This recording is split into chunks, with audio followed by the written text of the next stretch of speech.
You're probably wondering at the very beginning of this whole venture whether a project regarding Twitter incidents has any real application or meaning. I'm here to assure you that to a sane functioning adult, it does not. But in some internet historians' catalog and critique of the post-2016 primary hell world in which we live and love, they're certainly going to mess stuff up, and I'm going to be the gatekeeper of this esoteric knowledge until it's ultimately outmoded or no longer contemporary to anything. The reality is that the context of this project matters only as much as it applies to one's own pre-existing ideologies. No isolated text has any inherent meaning, especially in this topic, and the value here is derived from what is projected onto the subject matter. To tell this story involves going to the very fundamentals about how online was formed. There was probably a brief time where online was genuine. I would have to say that era predates my involvement in that cultural space. That's not to say that people haven't always been jerks to one another, but forums and AOL chat were just a different world altogether. I was growing up in the Yahoo Messenger era, a slightly later one. Back in the 3rd grade in 2006, I had hour-long conversations on the phone with friends and walked around an asphalt parking lot for an hour at recess talking about RuneScape, World of Warcraft, and LARPing some alternative universe Legend of Zelda stuff that I didn't even understand at all, having just played one game in the series. I didn't have a computer that could run games outside of Civilization 3 at the time, and somebody had to help FDR beat the Imperial Japanese in the Pacific. Regardless, that's what that weird slightly suburban culture was back then. My online persona wasn't developed by then, and voice over IP services weren't super popular. Skip ahead a couple years, and let's take this to the golden age of my youth, 8th grade and Xbox Live. Now before I head on to a nostalgia-baiting route that only applies to people of a certain age group that grew up in a very particular sort of way, I'm going to double down on my opening narrative gimmick and do it again. You may be wondering why my life story matters to the history of being online. It doesn't. But my story is emblematic of a route to being extremely online. Anyways, how do I define the extremity of onlineness? Here are some examples. 1. If you remember historic posts off the top of your head. 2. If you in 2019 fancy yourself a quote-unquote weird Twitter guy. And 3. If you go out defending the Dog Rates account from irony posters. That type of behavior, that's all extremely online. Being a reply guy is a bit too common to be that online. Using GIFs as replies to everything comes close, but it ultimately is far too aggressively normal, even in the digital blackface sort of way. Snitching screenshotters and co-opters of black Twitter words deserve the classification, but they're the same people that defend the Dog Rates account, and I've already got that covered. Posters are here too. I do love posting, but it has to be pretty online with the type of humor that's at work, so yeah, that's a level of unimportance that we're going to be discussing for the rest of this work. So, 2009. It's the first year of the Obama presidency, and I was a hardcore nerd of a 13-year-old. School's pretty easy, and I started to have a tad of an inflated ego that wouldn't last long outside of the aforementioned online persona that I'd develop a year later. I was feeling pretty smug after I outplayed the science teacher by getting her to say that cells weren't made out of atoms, and at this point I barely needed to study to ace my tests. It's the perfect environment for some mischief. Where some friends might smoke a couple cigs or take a swig out of a half-empty bottle of beer, where I could flex my muscle was always in some dumb computer game. I'd been a bit of a student athlete before middle school, but schools that I moved to didn't have soccer, and that was honestly the sport that I enjoyed the most, so I stopped being involved in most of that. 2009 was also an important year for games history, another topic that doesn't strike anyone as something that needs to be highlighted, but it's important to my story of being online in a way that you might not expect, trust me. On November 10th, 2009, Infinity Ward released the latest installment of the annualized franchise Call of Duty, which was called Modern Warfare 2. The first game in the sub-series was already wildly successful, and some made their names by recording clips and putting them on YouTube. But Modern Warfare 2 was the biggest entertainment launch in history at the time. It had market impact, as an analyst would say, and it came with a boom in what was called commentators.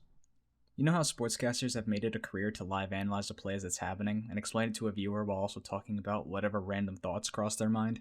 Sure, the latter is more relegated to baseball because of the length of a game, but you get the principle, I'm sure.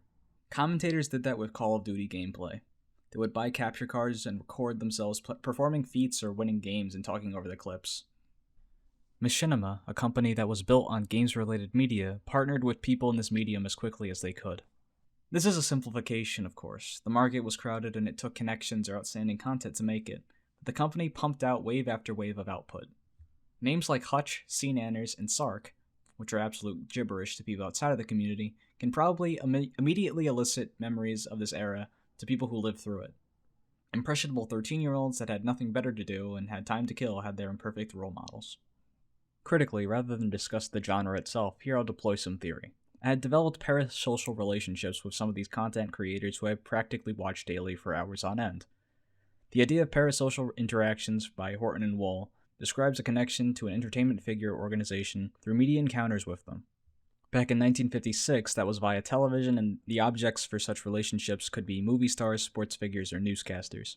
In January of 2010, when I was really starting to delve into the Call of Duty scene, that dynamic had shifted, and now was all about these directors and premiere directors over at Machinima. That grew to include Let's Players too, a form of entertainment where someone comments over a full playthrough of a game. I studied gameplay on Machinima's channel like I was an NFL coach watching years of film on an opposing team. It gave me the idea that I could do the same thing. A person could build a personality, and more critically, one could assume one. The gaming community was still the toxic, inflammatory, and reactionary space it is now back then, but there were some ideas thrown around that were quite interesting to me at the time. People like Dr. Disrespect, who has had quite the resurgence recently, got their start around this period, and, given that other people could fool people into believing their personas were real, I thought that it would be a piece of cake to basically do the same thing. While it isn't easily monetizable to do so without committing acts of fraud that aren't really worth it, pretending to be somebody else online is incredibly easy, even today when the anonymity of the internet has eroded. It's also easy to fail miserably at maintaining the separation between you and your fake persona, or mess up posting when quoting someone else, like Stefan Molyneux being an attractive young woman in his own comment section, but avoiding that catastrophe is simple enough. Anyway, that was my route into online subcultures. Through videos of people playing games, into developing a persona that wasn't quite me, to fanfiction communities, gaming communities, and most unfortunately to Twitter. In a Machiavellian sense, the trick to not being found out while inventing a new persona for yourself is to remain as close to the sidelines as you can. Never bring direct attention to yourself or you'll be uncovered by someone. I've seen it happen, and often the people who got their personas unraveled deserved it. Regardless, I've had some online friends through it all, and with high school, I found some friends that I could actually interact with in person. Somewhere along the line, I had decided that online and offline wouldn't mix, and it was probably for the best. Regardless, because I have been around on Twitter since 2013, I know a bit of that legacy.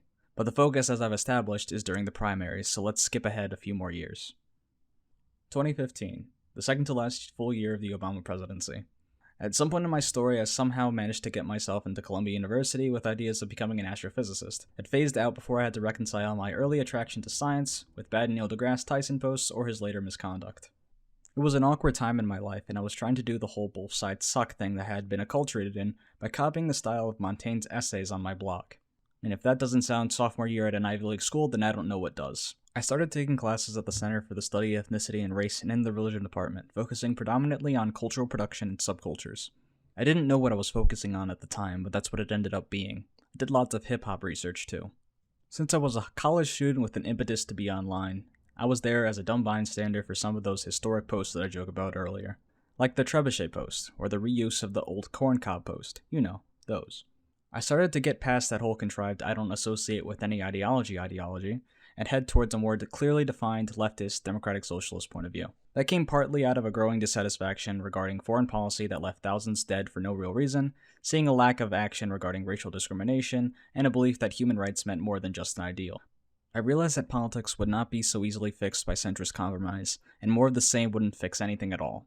Since Reagan, the country had been moving right, and it would only continue to do so if there wasn't a course correction. Bernie at least represented a bit of that. So what happened in 2016?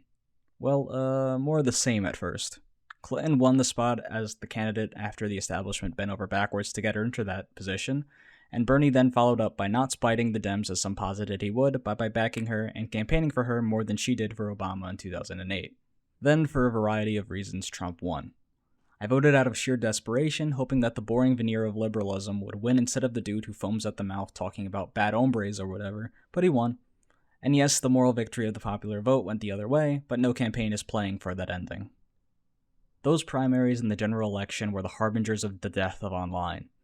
It was already disingenuous and bad before, but it could only get worse when the Nazi fetishists, billionaire defenders, and Trump repliers logged on. A certain sub-segment of games culture was already a cesspool after the Gamergate thing, but Ian Miles Chong and anime right types exacerbated and exploited the dissatisfaction of mostly disenfranchised dudes. They felt like their hobby was apolitical, and therefore was being politicized by others and fought it by politicizing it in the opposite direction. We already had the intellectual dark web that the New York Times described, we had puff pieces about white nationalists in the Times, and we had Maggie Haberman stepping around the critique of Trump in the Times, and wow, there's something in common where all the billionaire defenders are coming from. There were still things to laugh at, of course, even in the hellscape of 2017. Richard Spencer got punched in the face, we had Verit codes, we still had irony posts, in a different style than the old weird Twitter thing that people often try to recapture. We had podcasts like Chapo. There were alternatives for those with more of a centrist bend, like all of the Johns on Pod Save America. But why did I bring up all of that machinima content and parasocial relationship business earlier? It's because it's a route to becoming extremely online, and the post-election space is geared towards the same thing. And, surprisingly, it's somehow less cool than teenagers getting paid to play Modern Warfare 2. The HRC defenders online genuinely think that they are out there defending her personal honor. To the donut Twitter people, these leftists are ingrates that tried to appropriate damn culture and infiltrated the party with Sanders. They'll happily turn to the principled conservative over a socialist any day. The Benghazi and the Pizzagate folks think that they're bravely holding a line against the deep state, which is absolutely real, and that their news guys like Alex Jones are there for them. Some of these people are lonely boomers that post about how their family won't visit them anymore because of their insatiable desire for border walls or more aggressive forms of racism to come back. The lesson here is that online is meaningless, and it's also all-encompassing. It's a land of contrasts, as the Simpson quote goes.